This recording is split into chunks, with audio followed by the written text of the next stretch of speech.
Folks, today we're going to talk about climate change.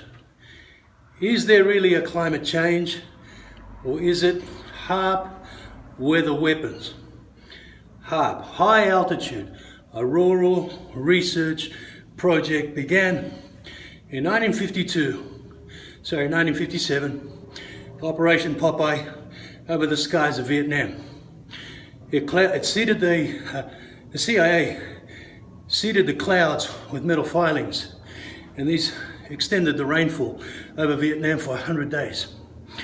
That has progressed over the last 70 years, and more, and turned into smartdust, nanobot, biological robots or weapons falling out of the atmosphere, covering the entire planet.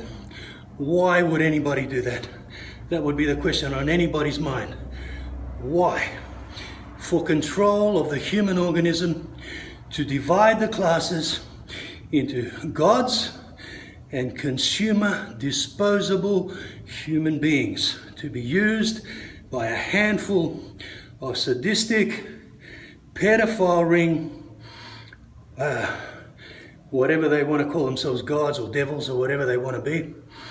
And it's much deeper than this, folks, but I'm going to simplify it a little bit today. I've done research over 8 years, and I want you to be aware, and I want you to please make other people aware, because without awareness, that's what you and I have been breathing into our lungs, and we will become, and our generations to follow will become consumer disposable humans, just like the consumer disposable Western world economy is pushing toward that drive. So what do these HAARP weather weapons really do? They enslave nations. You can create a tornado, you can create a tsunami, you can devastate a land, and then come in with your non-government organizations and your fund relief that everybody gives their money to, and you can enslave that nation by rebuilding it and giving it loans that are never ending, never gonna cease.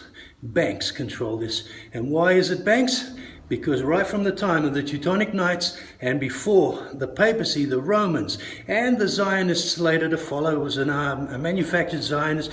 We won't go into that too much, but all of this has to do with credit, loans, and illegal loot being laundered and turned into banks controlled by mafia organizations that became legitimate. All of this is controlled in a hierarchical, pyramid-styled, you can see it on the American $1 bill, pyramid-styled structure, with a few people at the top knowing what it's all about. Lots of integrity down the bottom, men who want to, raise the flag for their nation and raise the flag for their church, and yet still at the top a bunch of pedophiles are controlling that. This needs to come out. This needs to be told. The people need to be made aware, and the electronic Wi-Fi, electromagnetic frequencies are not helping the situation. Folks, I also would like to encourage you to stay fit. That's why I give these sort of demonstrations and operations, so that you can stay fit. Take care of your nutrition. Don't get bigger, sicker, and then into the pharmaceutical hands, the doctors and the hospitals that will just drain all the wealth from you, your family, and your nation, and then we die. So folks, I hope, one, yes, it's a serious message, but secondly, that I've inspired you to at least do something about your health and share the information, research it for yourself. HAARP, High Altitude Auroral Research Project. No such thing as climate change.